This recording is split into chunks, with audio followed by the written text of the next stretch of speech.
오늘 오신 여러분들을 주님으로 환영합니다.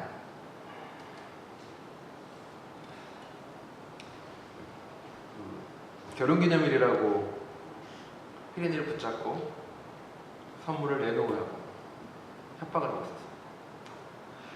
만일 제가 안 했고요, 아내가 이 목사님이 우리가 결혼하지 않았으면 너가 태어나지 않았을 터이니 어서 카드나 선물을 내놓도록 하여라. 혜린이가 이렇게 대답하더라고요. 결혼은 안 했어도 자기가 태어날 수 있었기 때문에 주지 않겠노라고 쿨하게 뒤돌아섰습니다. 결혼과 아이가 태어나는 것은 아무런 관련이 없다라고 이야기했습니다. 잘 컸다고 이야기하며 돌려보냈습니다. 그래, 똑똑하구나. 그쵸? 아이가 태어나는 것과 아이를 가지는 것과 결혼은 전혀 다른 문제고 별개의 이야기이기도 합니다. 결혼해야 아이를 낳는다는 것은 그냥 일정 그룹의 이야기고, 그렇게 사는 사람이 있고 그렇게 안 사는 사람이 있는 거겠죠. 캐나다에 와서 얼마 지나지 않아서 엘리베이터를 이렇게 탔습니다. 패밀리 이벤트가 있는데 뒤에 이벤트 이렇게 종이가 붙어 있더라고요. 근데 그 종이 이렇게 배경 그림으로 여러 가지 그림이 그려져 있어요. 가족의 여러 가지 모습이 거기에 그려져 있더라고요. 이모티콘으로 이렇게 동그라미와 네모로 된, 이렇게 한 사람이 이렇게 있는 게 있고요. 남자가 있는 그림도 있고, 남자, 여자, 장애인, 비장애인, 장애인, 이렇게 다양하게 이모티콘으로 되어 있는 가족의 사진이었습니다. 그걸 보고 이제 뭐랄까 일종의 통쾌함, 자유로움을 좀 느꼈습니다. 드디어 내가 그 답답한 한국을 탈출해서 여기에 와 있구나라고 느꼈습니다. 가족이라는 담론이 갇혀있는 여러 가지가 있겠죠. 우리 생각에, 우리 가치관에 갇혀있는 그리는 가족이라는 게 그림이 있습니다. 얼마 전에 읽은 책 중에 이상한 정상 가족이라는 책이 있습니다. 여기는 사람들이 선입관으로 가지고 있는 가족이라는 상이 그려져 있습니다. 남녀가 이루고 자식을 낳고, 이게 마치 정상이라는 어떤 거에 갇혀있는 모습으로 그려집니다. 그게 마치 당연한 것처럼요. 하지만 역사적으로 보나 생물학적으로 보나 실은 그것은 얼마 되지 않은 일이기도 한 거죠. 가족은 수없이 많은 다른 형태와 다른 모습을 가지고 있는 거겠죠. 1인 가족도 있고, 그 중에 성이 같은, 나이가 같은 인종, 다양한 모습의 가족이 존재하고 있습니다. 하지만 많은 이들은 가족이라는 어떤 틀을 자기 속에 가두고 있고, 거기에 따라서 역할도 가둬두고 있습니다. 아빠라면 이렇게 해야지, 엄마라면 이렇게 해야지, 자식이라면 이렇게 해야지, 파트너라면 이렇게 해야지, 파트너로서 살려면 이런 역할을 해야지라고요. 자신들의 역할과 그리고 권리와 의무와 권력들을 다 나눠가지고 머릿속에 이렇게 담아두고 있습니다. 그걸 가지고 누군가를 핍박하고 요구하고 차별하고 혐오하면서 살아가기도 하죠. 성경에도 수없이 많은 가족의 모습들이 나와 있습니다. 그리고 그 가족은 다양한 모습이기도 하고, 또 서로 상처 주기도 하고 서로 아프게도 만듭니다. 그것은 어쩌면 오늘날 우리의 가족이 가지고 있는 상처와 아픔이기도 하고요. 가족이니까 괜찮아, 가족이라면 이 정도는 이라는 이름으로 희생되거나 강요되어지는 것도 너무나 많이 있고요. 그게 성경에도 그대로 나와 있습니다. 그리고 그렇게 받은 상처는 오랜 기간 동안 그 사람의 인생을 지배하고 흔들기도 합니다. 성서의 많은 이야기를 우리는 살펴보면서 그런 사람들이 한 명 한 명 등장하는 걸 보게 됩니다. 이삭은 아버지에 의해서 목숨을 잃을 뻔한 상황이었죠. 아브라함의 입장도 이상하기도 합니다. 자식이 자기 소유도 아닌데 바치라고 해서 데리고 와서 바치겠다는 것 자체도 되게 문제가 많은 이야기이기도 하고요. 그로 인한 이삭의 트라우마와 상처는 꽤 오랫동안 그의 삶을 지배를 하게 됩니다. 결국은 그 아픔과 그것 때문에 에서를 선택해서 좀 더 강한 부족을 만들고 싶어하고, 리브가는 또 그에 반대해서 야곱을 택해서 만들기도 합니다. 그 과정도 서로 간에 대화하고 합의를 통해서 뭔가 해결하는 것들이 아니라 결국은 자신들의 고집을 계속 자신들 뜻대로 하나님의 뜻을 해석을 했고, 결국은 리브가가 이삭을 속이고 그리고 야곱이 이삭을 속이는 지경에까지 이르게 됩니다. 분열되고 깨진 가족이 되는 거겠죠. 그렇게 해서 야곱은 이삭으로부터 도망치게 이르게 됩니다. 야곱의 가슴 속에는 도망치면서도 여전히 그 안에는 많은 상처가 있었을 겁니다. 형으로부터 형이 자기를 죽일지도 모른다는 두려움도 있었고, 리브가의 말을 들었는데 그로 인해 아버지에게 또 버림받을 수 있다는, 저주받을 수 있다는 두려움조차 남아있었습니다. 그래도 그나마 리브가가 야곱을 라반의 집으로 보낼 때 이삭에게 축복을 해주죠. 어쩌면 그 안에는 약간의 용서의 마음도 들어있었을 것입니다. 그렇게 떠나간 야곱의 마음속에는 여전히 상처와 그리고 에서로부터 받은 여러 가지 아픔과 그로 인한 상처가 남아있었겠죠. 가조로 받은 그 트라우마는 여전히 그 마음 가운데 남아있습니다. 그래서 그 마음, 그 부족한 걸 달래기 위해서 라헬을 만나고 라헬과 더불어 또 다른 가정을 만들어 나가고 일구어 나갑니다. 그리고 그 회복을 위해 돌아오게 됩니다. 돌아와서 용서를 청하는 그 직전에 바로 압록강에서 어떤 낯선 사람과 씨름하고 환도뼈가 부러지고 나서야 그는 비로소 에서에게 용서를 청합니다. 하지만 용서를 청하고 용서를 받았지만 야곱의 마음속에는 아직 온전한 화해나 온전한 정의가 이루어지지 않았습니다. 그래서 에서를 따라가지 않고 결국은 따로 떨어져서 한 곳에서 머물게 됩니다. 하지만 용서도 받아들이지 못했고 정의도 이루지 못했고 화해도 이루지 못한 야곱은 타인과 그렇게 원만하게 지내지 못합니다. 결국은 다른 민족과의 갈등이 벌어지고 그 가운데서 야곱은 어떻게 해야 될지 자신의 결정을 하지 못합니다. 디나의 사건을 통해서 그가 드러난 것은 이방 사람과 살아나갈 때 어떤 기준으로 어떻게 살아나가야 될지, 디나가 이방 남자와 결혼한다고 하는 그 풍습으로 나아가려고 할 때 자기는 어떻게 할 바를 모르게 망설이는 것이고, 자신들의 자식들은 그 이방 사람 모두를 다 죽여버리는 처참한 지경에까지 이르게 됩니다. 어쩌면 야곱은 끊임없는 갈등, 어릴 때부터 봤던 그것들이 남고 남아서 자신의 삶을 지배할 수밖에 없는 지경에 이르게 된 거겠죠. 그리고 그 상처로부터, 과거로부터 자유롭지 못합니다. 오늘날 많은 이들이 그렇게 머물러 있고요. 많은 심리학자들은 우리가 어릴 때 받았던 상처 때문에 여전히 오늘날 관계나 혹은 타인과의 만남이 어렵고 두려움에 빠져 있다라고 이야기합니다. 지금은 좀 덜하다고 말합니다. 왜냐하면 아주 오래전에는 사회적 관계라는 게 결국은 부모와 형제가 다였기 때문에 그들이 미치는 영향이 컸고, 오늘날은 여러 가지 인터넷이나 혹은 사회적 관계망이 넓어졌기 때문에 부모가 미치는 영향은 예전보다 훨씬 더 줄어들었다고 이야기합니다. 그럼에도 불구하고 믿었던 사람들, 신뢰하는 가족에 받은 상처는 꽤 오랫동안 남기 마련입니다. 야곱은 그 상처와 그 아픔이 여전히 남아있었고 여전히 그가의 삶을 지배하는 가운데였겠죠. 그로 인해 다른 민족과나 혹은 누군가의 화해조차 섣불리 나가지 못하는 지경에 이르렀던 겁니다. 디나와의 사건이 벌어지고 이방 민족과 더불어 살지 못하는 야곱은 이제 또 죽음의 두려움에 떨게 됩니다. 이제 히윗 사람들, 세겜의 모든 성들을 몰살시켰으니 히윗 사람들이 자신들의 종족을 죽일지도 모른다는 두려움에 휩싸이게 되겠죠. 그래서 야곱은 또 탈출을 감행합니다. 그리고 떠올리죠. 아, 그래, 옛날에 나를 구해줬던 하나님이 있었고, 내가 압록강에서 씨름할 때 나타났던 하나님이 있었고, 아니 그 전에 내가 도망쳐가지고 라반의 집에 가기 전에 돌베개에 메고 잘 때 나타났던 그 하나님을 기억을 하게 됩니다. 우리 그 하나님을 만나자. 그 하나님이 나를 도와줬고 나를 지금까지 살게 했으니 이제 그 하나님께 돌아가야 내가 살 수 있겠구나라는 합니다. 그리고 자신들의 가족을 이끌고 그곳으로 가려고 합니다.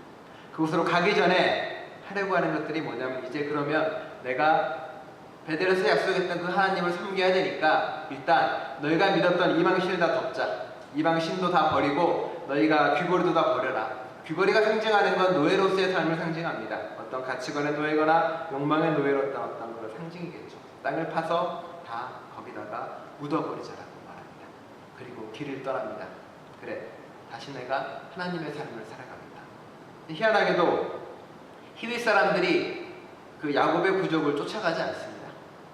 성경에서는 하나님이 보호한다라고 이야기를 하고 있고, 어쩌면 지난주에 봤던 것처럼 세겜 사람들은, 히윗 사람들은 정말로 화해와 정의와 용서를 또 다른 식으로 해석했을 수도 있을 것 같습니다.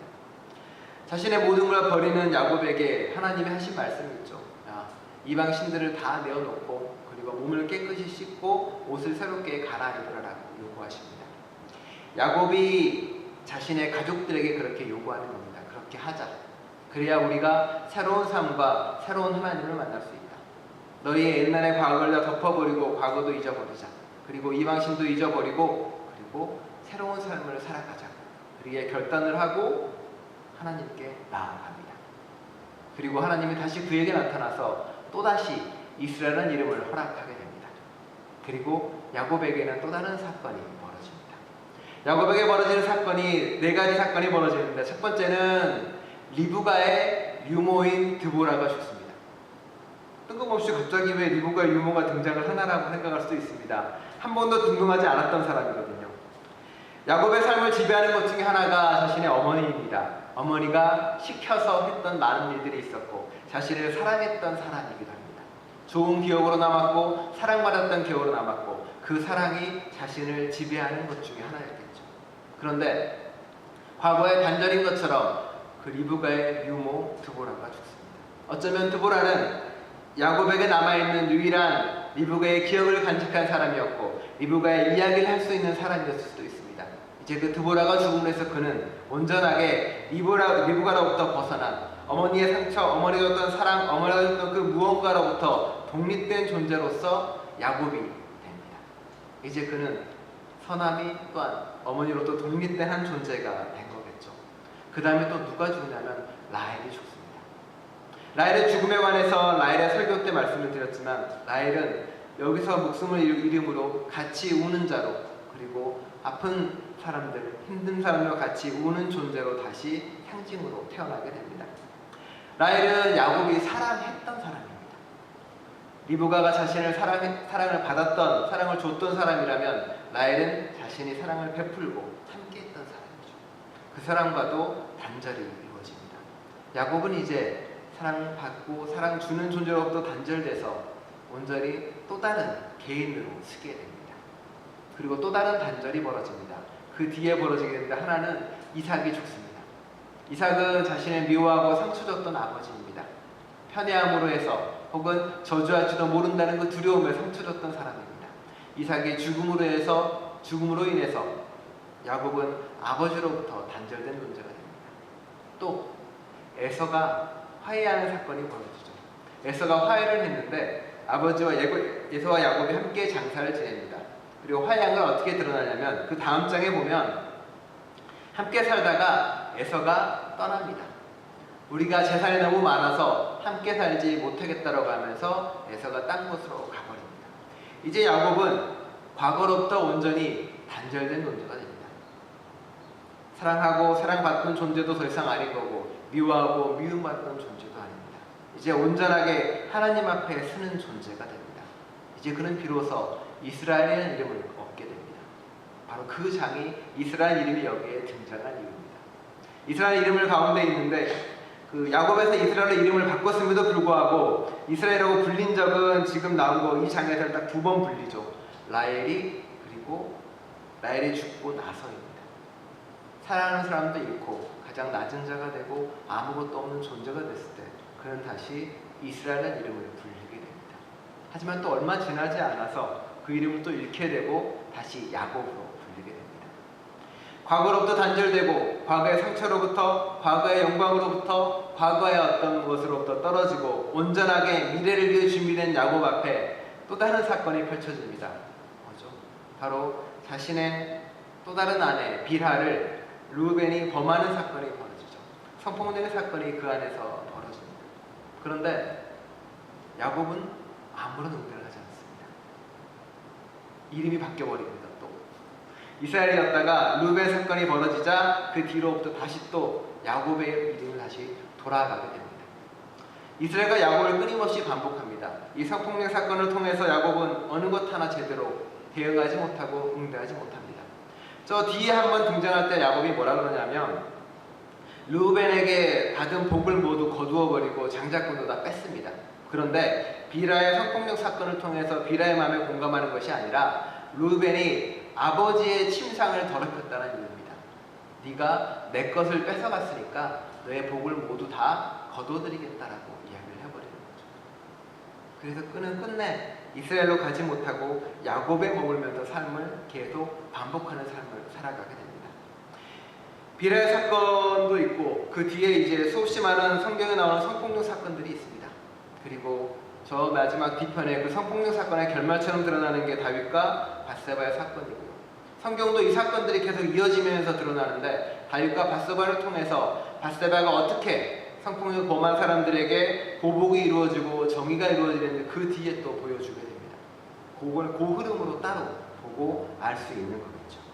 야곱의 이 여러 가지 사건들은, 야곱이 겪는 여러 가지 일들은 과거로부터 단절돼서 새로운 미래를 꿈꾸기 위한 그 첫 발자국의 시작이기도 합니다. 새로운 이름을 얻는다는 것은, 새로운 것을 가진다는 것은, 이스라엘은 새로운 이름을 얻기 시작한 것은 바로 이제 과거를 끊고 네가 이제 새로운 삶을 출발하라고 준 것이지만, 야곱은 여전히 그것을 이루지 못하고 그것을 다 완성하지 못합니다. 야곱의 개인적인 사건은 바로 이스라엘이 그런 의미를 가지고 있습니다. 하지만 성경의 사건들은 단순히 이스라엘은 그 이름이 개인적인 것만을 의미하고 있지는 않습니다.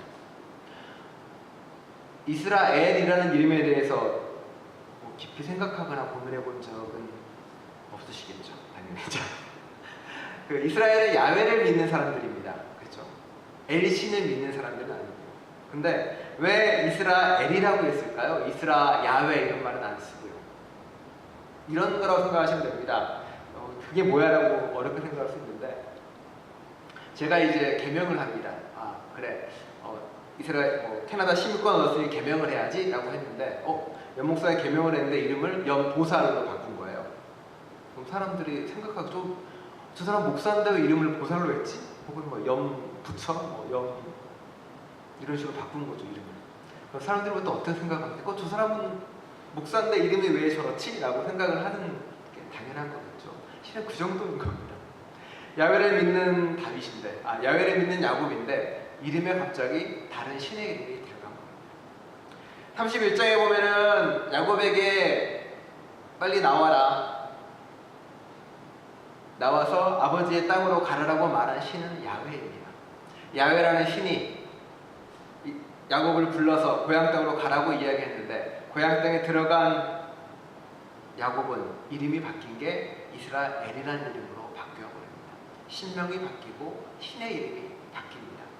이 이야기는 무엇을 뜻하냐면, 야곱의 신앙들이 이제 점점 합쳐지고 확대되라는 의미입니다.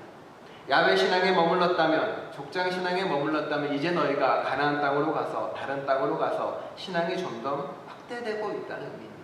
야훼 신앙이 바로 엘 신앙과 합쳐지는 것이고, 야훼 신앙이 그 당시 가나안 신앙과 합쳐지면서 또 다른 신앙의 모습으로 확대되고 넓어지는 이야기입니다. 그 이야기는 바로 이방 민족과 만나고 경험하는 데 대한 이야기이기도 합니다. 야곱은 지금 이방 민족과 갈등하고 부딪히고 있습니다. 자신의 신앙에 대한 강요와 자신들의 신앙에 모욕받았다는 이유로 수없이 많은 이방 민족을 칼로 죽이는 지경에 이르렀었는데, 그에게 이스라엘이라는 이름이 주어진 겁니다. 그 이름은 이제 더 이상 다른 민족을 너의 신앙으로 죽이지 말고 그들의 신앙과 함께 더불어 살라는 이야기입니다.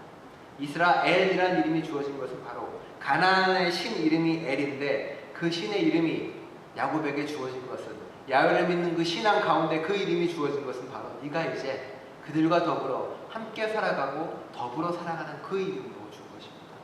그렇기 때문에 야곱의 신앙은 이제 아브라함과 이삭과 야곱에 이르러서는 좀 더 넓어지기 시작합니다.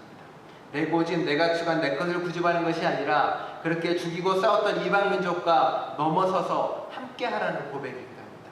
그리고 이걸 쓰고 이 성경을 기록했던 사람들의 고백이기도 합니다.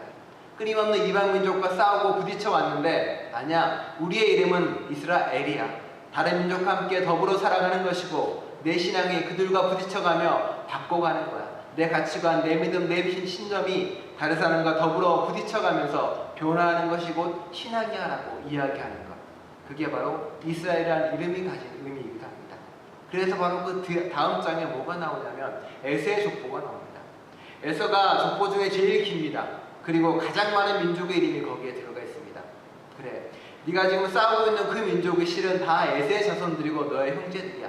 야곱과 화해했던 사람들이고 야곱을 용서했던 사람들이야. 너의 민족, 너의 부족, 너의 공동체를 용서한 사람들이 이제 너의 이방 민족이고 너와 싸우는 사람들이야. 이제 그러니 너희가 화해하고 용서하고 정의로 함께 나아갈 사람이야라고 이야기하는 겁니다. 그래서 바로 그 뒤에 에서의 족보가 나와 있는 거고, 수없이 많은 이방의 이야기가 나와 있는 겁니다. 왜? 그들과 함께 더불어 갈 사람들이 바로 이스라엘이라는 이름이고 그 이름값을 해야 된다는 겁니다. 물론 오늘날의 이스라엘은 그 이름값을 전혀 하고 있지 못하지만 그 발걸음 하나하나가 이제 나아가면서 조금씩 달라지기 시작합니다. 하지만 야곱은 불행히도 그것을 넘어서지 못합니다. 이스라엘로 다가가지 못하고 이스라엘한 이름을 온전히 갖지 못합니다. 오늘 읽은 이야기 보면 요셉 이야기가 나오죠. 요셉은 야곱이 가장 사랑한 사람이라고 이야기합니다. 가장 어리기 때문이라고 말합니다. 그런데 우리는 요셉이 가장 어린 사람이 아니라는 걸 알고 있습니다. 요셉 뒤에 한 명 더 있죠. 베냐민이 있습니다. 그런데 성서는 요셉이 가장 어리다라고 이야기합니다. 왜 그럴까요?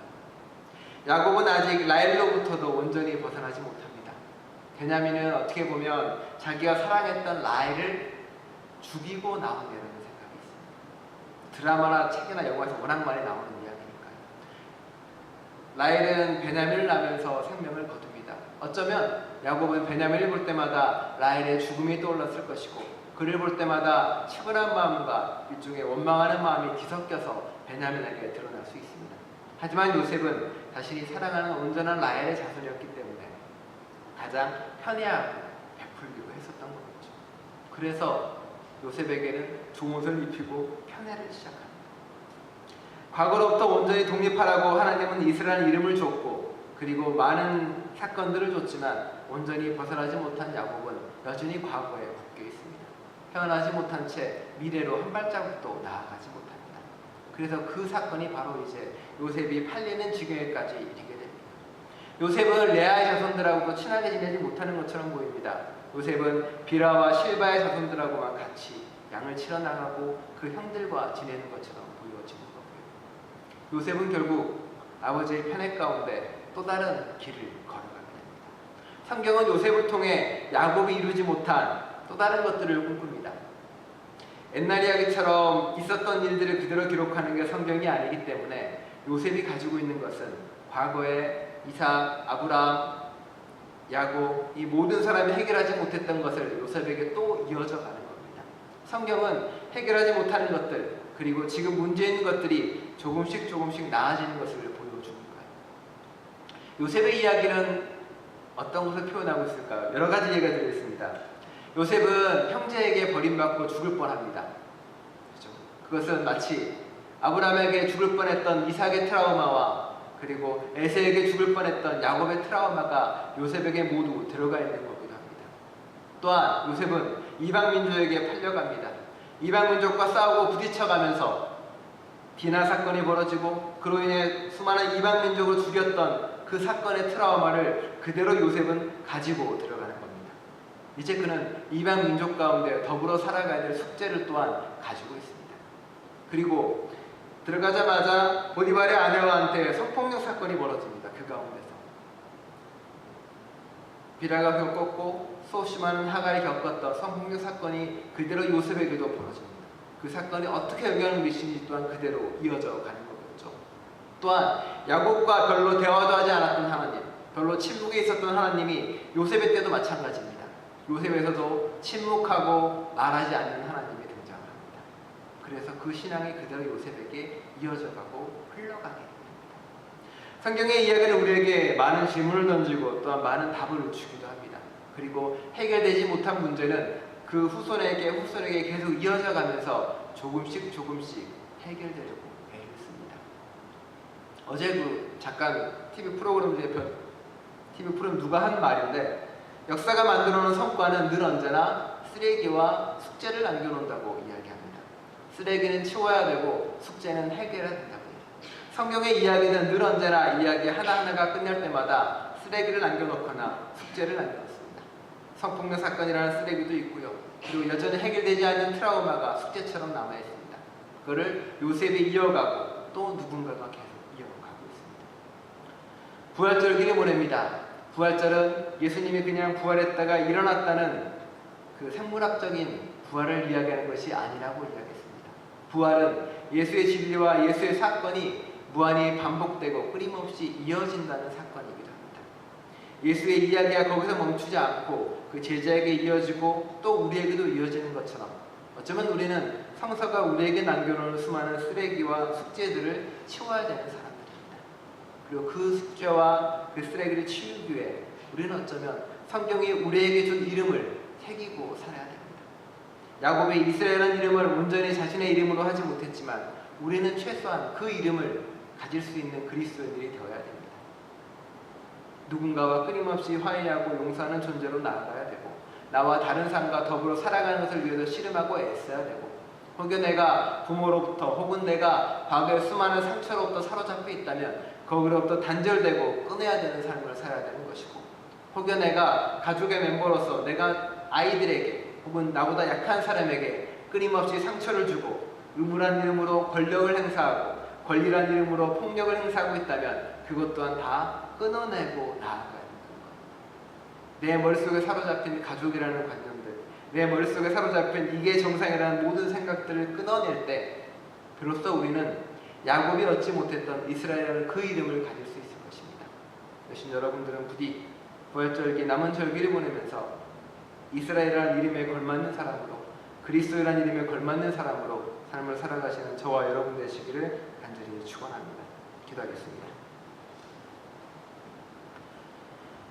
하나님, 야곱은 이스라엘 이름을 얻지만 그 이름대로 살아가지 못합니다. 결국 과거와 단절하지도 못했고, 그리고 이웃과의 장벽 또한 넘어서지 못했습니다.